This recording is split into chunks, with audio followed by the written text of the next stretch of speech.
जैसे जैसे समय गुजरेगा वैसे वैसे भारतीय राजनीति में और भी बुरे लोग आते चले जाएंगे। ओशो ने जो हिदायत दी थी, जो भविष्यवाणियां की थी, वो आज सत्य प्रतीत हो रहा है। ओशो अपनी पुस्तक धर्म और राजनीति में ये विचार रखते हैं कि राजनीति में किन लोगों को होना चाहिए, यानी सत्ता कैसे लोगों के हाथों में होना चाहिए। इस पर विचार रखते हुए कहते हैं कि भारतीय बहुत कॉन्ट्राडिक्टरी होते हैं।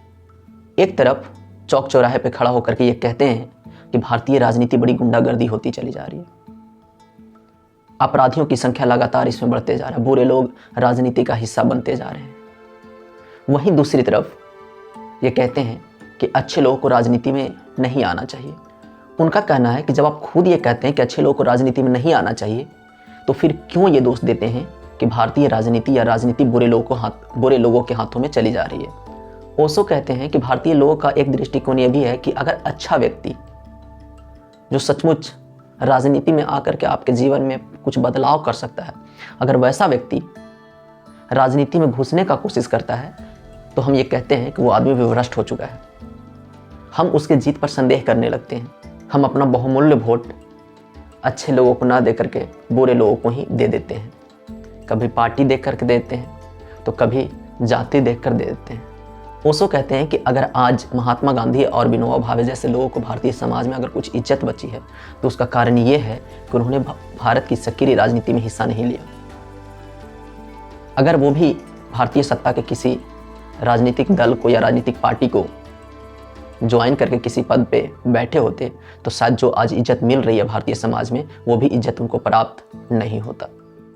ओशो रजनीश कहते हैं कि भारतीयों के इस कॉन्ट्राडिक्टरी विचार का फायदा बुरे लोगों को होता है, क्योंकि अच्छे लोग अगर पद को हासिल नहीं करते हैं या पद हासिल करने के लिए जोर आजमाइश नहीं करते हैं, तो बुरे लोगों के लिए वो रास्ता बहुत आसान हो जाता है।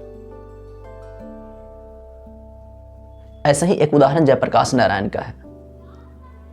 जब 75 की लड़ाई जब जयप्रकाश नारायण लड़ रहे थे, 75 के आंदोलन में जब जयप्रकाश नारायण अपनी सक्रिय राजनीतिक भूमिका अदा कर रहे थे, तो 75 की लड़ाई के बाद चाहिए था कि जयप्रकाश खुद राजनीतिक सत्ता में आए, लेकिन उन्होंने फिर से सक्रिय राजनीति का हिस्सा बनने से इनकार कर दिया और दोबारा फिर से बुरे लोगों के हाथों में राजनीति चली गई। ये भी हिदायत देते हैं कि जैसे जैसे समय गुजरेगा वैसे वैसे भारतीय राजनीति में और भी बुरे लोग आते चले जाएंगे, फिर उन बुरे लोगों को और भी बुरे लोग आकर के हटाएंगे। यानी समय जैसे जैसे गुजरेगा भारतीय राजनीति में बुरे लोगों की संख्या और भी बढ़ती चली जाएगी और अच्छे लोगों को भारतीय राजनीति में आ पाना बेहद कठिन होगा। पंचायत से लेकर के पार्लियामेंट तक के आप देखिए, आपको ये स्पष्ट दिखेगा कि एक छोटा सा छोटा पद भी साधारण आदमी के लिए प्राप्त करना बहुत मुश्किल होता जा रहा है। छोटे छोटे पंचायत के चुनावों में भी करोड़ों रुपए फूके जा रहे हैं। जिनके पास धन दौलत और शक्ति है, वो बड़ी आसानी से राजनीतिक सत्ता को होल्ड कर ले रहे हैं, राजनीतिक सत्ता पे अपनी पकड़ बनाए रख रहे हैं। वहीं जो आम लोग हैं, जो साधारण लोग हैं, उनके लिए ये राह और भी मुश्किल होती चली जा रही है। तो कहीं ना कहीं ओशो ने जो हिदायत दी थी, जो भविष्यवाणियां की थी, वो आज सत्य प्रतीत हो रहा है। अगर राजनीति में महात्मा गांधी, विनोबा भावे, जयप्रकाश नारायण जैसे लोग आते, तो भारतीय राजनीति में उनको हटाने के लिए और भी अच्छे लोगों को लाना पड़ता।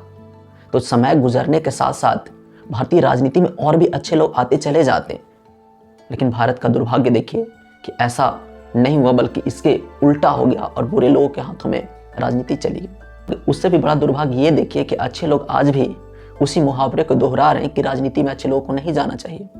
आज पश्चिम के देश हमसे आगे निकल गए, उनकी व्यवस्थाएं हमसे अच्छी हो गई। इसका कारण ये है कि उन्होंने अपने राजनीति में प्रथम कोटि के व्यक्तियों को जगह दिया।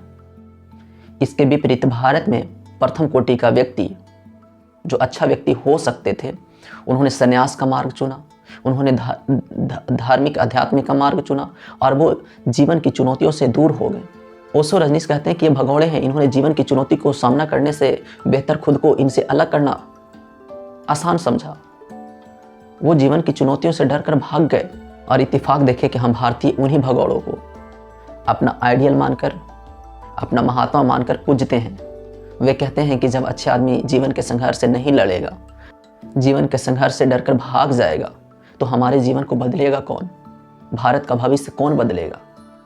इन सब के आगे ओशो रजनीश एक सॉल्यूशन देते हैं कि कैसे हम अपनी राजनीतिक व्यवस्था को अच्छा बना सकते हैं, कैसे बुरे लोगों पर अपना नियंत्रण स्थापित कर सकते हैं ताकि बुरे लोग और भी बुरे ना बनते जाएं या फिर बुरे कर्म ना करें। अगर इस वीडियो पे अच्छा रिस्पॉन्स आता है तो फिर ओशो रजनीश का जो विचार है कि भाई कैसे इस लोकतंत्र को, कैसे इस देश की राजनीतिक व्यवस्था को सुधारी जाए, वो हम बताएंगे बहुत ही आसान भाषा में। धन्यवाद।